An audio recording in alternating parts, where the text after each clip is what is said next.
Eu me sinto uma criança quando tenho que lidar com as responsabilidades da minha vida. Eu não me sinto bem sozinho, eu não consigo lidar bem com as coisas sozinho. Parece que eu não consigo funcionar bem sozinho. Parece que as outras pessoas cuidam melhor de mim do que eu mesmo. Eu tenho dificuldade de fazer as coisas sozinho e eu preciso que as pessoas me orientem, me guiem, me ajudem de alguma forma. Eu não consigo fazer nada dar certo. Eu me sinto incapaz, inapto. Parece que eu não tenho um bom senso crítico das coisas. Eu não consigo acreditar no meu próprio julgamento. Eu acho muito difícil viver o dia a dia. Entramos agora no esquema de dependência. Nesse esquema nós temos aquela dificuldade de fazer as coisas sozinho, aquela necessidade de atenção, de orientação, e a gente também tem a dependência emocional junto desta dependência. Muitas vezes a pessoa que tem esse esquema, ele se apresenta ou aparece como uma pessoa que precisa cuidado, um olhar mais tímido, uma pessoa mais acanhada, uma pessoa mais frágil, que apresenta uma certa visibilidade um pouco infantil. E ela se sente assim, de certa forma. E por mais que ela se sinta assim, e ela vai falar muito disso, nem sempre é verdade que ela não tem capacidade de se virar sozinha. Só que ela está há muitos anos acreditando que ela não tem essa capacidade de se virar sozinha, de atender as próprias demandas, de arcar com as próprias responsabilidades, mas ela teve muitas pessoas que fizeram isso por ela, ela conviveu com pessoas que produziam esse tipo de comportamento na vida dela, fazendo com que ela tivesse essas crenças e também essa falta de habilidade, porque vamos conversar aqui, né? A gente já está num ponto de entender psicologicamente que quando um comportamento ele se apresenta, provavelmente a nossa história também corroborou para isso. Vamos supor uma pessoa que ela é mais tímida, ela não desenvolveu habilidade de comunicação. Uma pessoa que tem esse aspecto da dependência, por exemplo, eu não sei pagar uma conta. Eu não aprendi a pagar uma conta, eu nunca precisei ir num banco ou baixar o aplicativo, sei lá, e fazer esse movimento de pagar uma conta de luz ou de colocar algumas informações no débito, sei lá. Faltou habilidades. Então, ao longo da tua jornada, faltou algumas habilidades. Mas vamos falar desse sentimento, que é o sentimento da pessoa que tem essa dependência. Ela precisa do outro, ela sente que ela precisa do outro para poder se desenvolver na vida. E ela vai apresentar essa apresentação de fragilidade. E essa fragilidade ela pode ser tão grande que pode trazer uma crise de ansiedade, crise de pânico, uma ansiedade generalizada, pelo medo de se colocar nas situações, por muito tempo estar convivendo com esse sentimento de incapacidade e às vezes ela ter que se colocar em situações por demandas da vida, faz com que ela sinta essa ansiedade muito mais exacerbada do que em outras pessoas, por ela ter muitas pessoas que fazem isso por ela. Então, ela vai sempre recorrer emocionalmente, ela vai sempre cognitivamente recorrer a comportamentos de evitação. A primeira tendência que ela vai ter é querer evitar muito todas as situações, fazer de tudo para que ela não precise estar nas situações, né, viver aquelas situações, fazendo com que aquela ansiedade fique muito grande, porque quando a gente tem um desafio e a gente entende que é com a gente tem que fazer e tal, por mais que seja ansiogênico, a nossa energia vai se colocar para estar ali correspondendo à demanda da vida. Mas quando a gente quer sair, a gente quer evitar a situação, a gente vai começar a gastar muita energia para evitar aquilo. É como se eu tivesse que apresentar uma palestra e aí eu vou me preparar para essa palestra. Então, por mais que eu fique nervosa, eu vou me preparar, vou estudar, vou fazer ali slides, PowerPoints, né? Nesses apetrechos aí de palestras. Mas quando eu quero evitar aquilo, eu vou gastar energia com aquilo, eu vou inventar situações, vou colocar pessoas ali vou tentar chamar pessoas. Não, eu acredito que outra pessoa vai ter condições melhores de apresentar, porque eu não vou poder estar, vou ter uma viagem, ou essa pessoa vai poder falar muito melhor que eu. Quem sabe vocês falem esse assunto e eu faço outra coisa. Então a pessoa começa a gastar muita energia para evitar aquilo. E Pode ser que ela tenha até parceiros, amigos, colegas que já sabem do funcionamento dela e não é que vão esboçar para ela diretamente. A gente já sabe que tem esse problema. Não, mas eles entendem, o sistema se adapta e eles automaticamente já conseguem ali colocar uma pessoa para fazer o que ela deveria fazer, ou até se disponibilizam a fazer aquela parte e ela faz uma parte mais dos bastidores e ela acaba ali evitando a situação. E isso acontece porque essa pessoa ela vai suscitar nos outros esse sentimento de proteção. As pessoas inconscientemente, vamos dizer assim, vão querer proteger aquela pessoa que ela tem essa aparência mais, não é frágil, mas beira um pouco a infantil. Porque a gente às vezes tem que pisar em ovos com ela para falar de problemas, porque essa pessoa ela não quer falar de problemas, ela tem dificuldade de tocar em assuntos delicados, ela fica muito nervosa com qualquer assunto, então ela vai apresentar esse aspecto de vulnerabilidade e de ser muito sensível a certos assuntos difíceis. E automaticamente eu vou podar o que eu vou falar para ela, eu vou podar comportamentos, convites, ofertas, oportunidades, porque eu sei que talvez vai ter uma reação ali que vai ser negativa não só para mim, mas como também para ela, vai causar um desconforto. Aí vamos imaginar a nível de relacionamento. Essa pessoa, muitas vezes ela vai ter um relacionamento onde a outra pessoa ela é mais dominadora, a outra pessoa não é que ela é mais dominadora, mas a outra pessoa ela decide mais as coisas para ela. Por quê? Porque a pessoa com dependência, ela vai entender que ela não consegue ficar sozinha. E aí a gente lida até com aspectos do esquema do abandono, medo de ficar sozinha, mas não medo de ficar sozinha ali cru do abandono, porque eu acho que eu não vou sobreviver sem essa pessoa, porque eu amo essa pessoa emocionalmente, mas a dependência vem de eu realmente não conseguir sobreviver, porque eu acho que eu não vou saber me virar.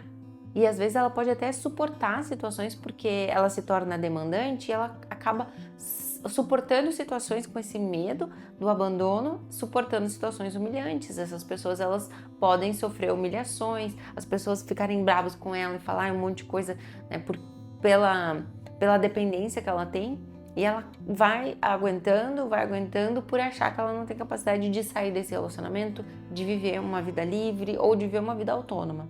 E por que muitas vezes acontecem essas coisas no relacionamento? Porque essa pessoa ela vai esboçar muitos medos.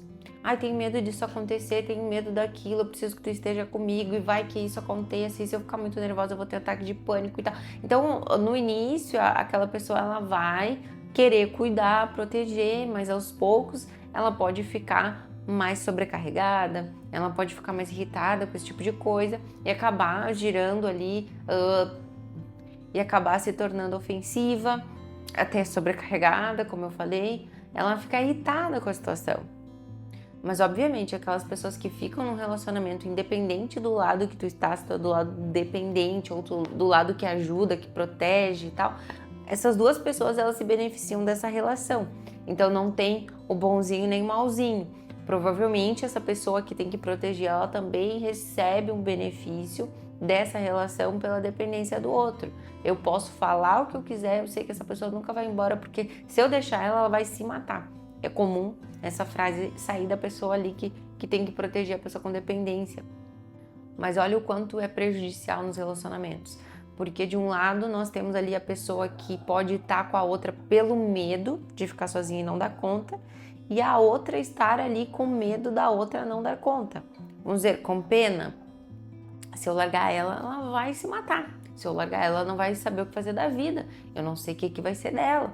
E aí fica as duas pessoas ali nutrindo sentimentos que não são adequados para um relacionamento, não são oportunos ali para manter uma relação duradoura, uma relação de amor genuíno.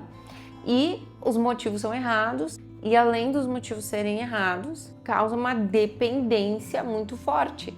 Causa uma coisa muito forte ali naquela relação e um sentimento de prisão, de subjugação de ambas as partes. Não é uma coisa livre. E essa pessoa com a dependência, em muitos casos, ela pode apresentar uma indecisão enorme até do próprio relacionamento que ela tá. Ela não consegue, às vezes, firmar o relacionamento, assumir o relacionamento, querer casar com a pessoa de tão indecisa que ela é. E ela precisa da ajuda do outro para decidir tudo. Só que no relacionamento, vamos casar, eu não consigo decidir se a outra pessoa não tá me ajudando a decidir. Essa pessoa ela é muito indecisa, insegura no trabalho, insegura nas amizades, nas situações novas, ela vai ter muito desconforto com mudança, ela não vai gostar da mudança, porque a mudança em si envolve eu ser segura também que eu vá dar conta das adversidades que vão surgir da mudança. E essa pessoa, ela não tem nenhuma certeza da capacidade, muito pelo contrário, na verdade ela se acha incapaz até de lidar com mudanças. Então essa pessoa não vai gostar de mudanças, terminar relacionamentos para ela vai ser uma mudança que ela não suporta, mas ela tá ali, mesmo que ela esteja indecisa. E isso causa ali um problema no relacionamento, porque essa indecisão, a outra pessoa também quer saber se, tu quer ficar comigo de verdade, ela não consegue decidir, e aí vira uma bola de neve, um relacionamento complicado. Então também é comum essa pessoa ela ser mais tímida, às vezes ela não ter tantos recursos financeiros porque ela não consegue se colocar no mercado de trabalho ou abraçar novas demandas. Pode ser também que ela esteja morando com os pais porque ela não gosta de mudança, não gosta de se arriscar. Essa pessoa ela vai ter às vezes talvez investimentos muito seguros, ela não gosta de nada muito fora ali para não envolver riscos. Então ela vem ali de um medo. E isso é importante. Até eu acho que no início eu deveria ter salientado os primórdios ali da dependência, que é um medo muito grande das coisas, essa dependência, um apego inseguro. Então isso são tudo palavrinhas ali que para pessoas da psicologia faz muito sentido, mas eu sei que pra gente aqui que tá num curso às vezes não tem esse discernimento, mas o medo é um sentimento ali limitante. A dependência emocional, a dependência física, a dependência de qualquer forma, ela tem vamos olhar a dependência química, tem uma coisa de fissura, de abstinência, de até uma relação com alguma substância química, então tem aquela emoção intensa, o medo, a dependência, emoções intensas, abstinência, fissura. E o apego inseguro, que é uma pessoa que ela tem medo de perder, ela precisa daquilo porque ela tem muito medo de perder, ela se torna muito ansiosa nas relações. Então a gente permeia todos esses aspectos. E aí no final das contas fica uma pessoa travada, indecisa, com medo de se arriscar e meio que fica estagnada na vida com esse sentimento de ser uma criança indefesa. Por mais que a vida dela ela esteja com 40 anos, ela vai te dizer, eu sinto que eu sou uma criança fazendo as coisas. Ela pode ter uma vida ali super funcional, tá numa empresa legal, ter um cargo legal, mas ela vai se sentir essa criança. Porque ela tá o dia inteiro se perguntando, e se eu não for um bom profissional? E se eu não for uma boa parceira? E se eu não for um bom marido? E se eu não der conta? E se as coisas não derem certo? E se der tudo errado? Ela pondera muitos aspectos negativos, o que causa uma ansiedade, uma hipervigilância total. E também, muitas vezes, as coisas que a gente faz, principalmente arriscando na vida, a gente não precisa perguntar tantos ICs, mas essa pessoa ela vai se perguntar isso pra gente se preparar muito efetivo. Mas também pode ser paralisador. Por isso que muitas vezes alguns pacientes com essa dependência, eles podem apresentar uma vida muito autônoma. Eu faço tudo sozinha, eu tenho o meu cargo, mas esse sentimento de ser uma criança. Mas eu não me sinto preparada para a vida, ou eu sei que eu não gosto de depender de ninguém, mas eu me sinto uma criança lidando com a vida. É um sentimento que carrega. E quando isso acontece, né, quando a pessoa ela é muito autônoma na vida, ela é muito independente nesse caso, quando a gente está falando do esquema de dependência, quando eu me entrego pro esquema, eu sou dependente, eu me acho dependente, eu acho que eu não vou conseguir seguir sozinha, eu estou usando uma estratégia de eu me entregar para aquele esquema, eu não estou lutando. A gente disse que ele está usando uma estratégia de ser um capitulador complacente, tipo, eu me entreguei completamente para o esquema. Tem a pessoa que evita o esquema e tem a pessoa que hipercompensa, eu não quero ser a pessoa que depende. Então ela vai ser muito autônoma, muito independente, mas por trás ela está lidando com esse medo de ser uma criança, porque ela se acha uma criança.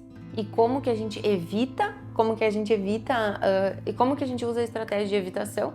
Quando aquela pessoa é confrontada, ou a gente vai falar de alguns problemas, alguns planos de vida, planos de futuro, e ela não quer falar sobre isso, não quero falar sobre isso agora, não, isso é muito pra mim e tal, a gente tem que pisar em ovos com essa pessoa. Ela está evitando, ela vai curtir a vida dela, vai fazer o que ela tem que fazer ali do entretenimento, mas pensar no futuro vai ser muito ameaçador, pensar em expandir os seus horizontes vai ser ameaçador e ela vai evitar essas conversas.